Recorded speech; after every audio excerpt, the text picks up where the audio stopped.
Asante ndugu waandishi wa habari.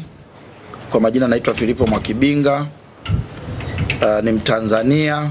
Nimewaita leo hapa ili tuweze kuzungumza baadhi ya mambo ambayo yapo kwenye jamii yetu, na hatutoacha kuzungumza mpaka pale ambapo tutaona jamii imeelewa. Kama mnafahamu, kumekuwa kuna uzushi mitandaoni ambao unasikitisha sana. Mimi binafsi nimesikitishwa na uzushi wa namna hiyo. Unaenezwa na baadhi ya watu wanaojiita wanaharakati.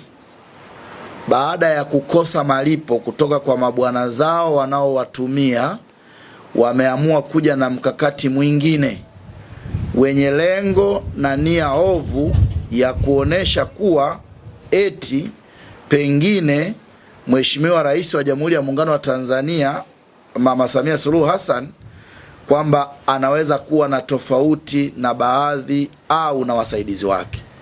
Huu ni uzushi, ni ghilba, na hatuwezi kuukubali kwa sababu tunafahamu nia ya hawa watu. Na mmeona kwenye mitandao huko kuna mtu anajiita Sativa, Maria Sarungi, wameendelea kupambana kuhakikisha kwamba ajenda yao hii wanaisukuma. Sasa tunaamini kwamba uzushi huu hawezi kuwa na nafasi katika jamii yetu. Tutaupiga vita kwa kadri ambavyo wanaendelea kuusambaza. Wanafanya hii kwa sababu nia yao ni kupata malipo. Baada ya kukosa malipo kwa muda mrefu kutoka kwa hawa niliosema mabwana zao, sasa wameona kwamba wanaweza wakaja na mradi mwingine ambao ni kama mradi bubu. Walishajinasibu kwamba wao wanataka kupambana na serikali. Wapambane na hali yao. Wamuache Mheshimiwa Rais aendelee na kazi na jukumu kubwa la kuleta maendeleo katika taifa letu.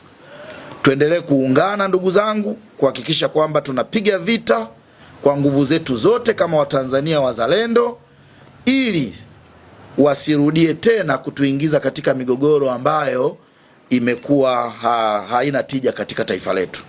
Na tunaamini kwamba wanachokifanya wao ni kutaka kucheza na mindset za jamii ambayo bado haijawa na uwezo wa kuchanganua mambo.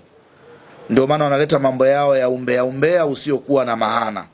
Hivyo naomba habari hizi zifike mahala popote katika taifa letu ili washindwe tena kupenyeza hii ajenda mufilis ambayo haiwezi kutugawa, na wasifikiri kuendelea kumshambulia Mheshimiwa Rais labda ni kuendelea kutuumiza Watanzania.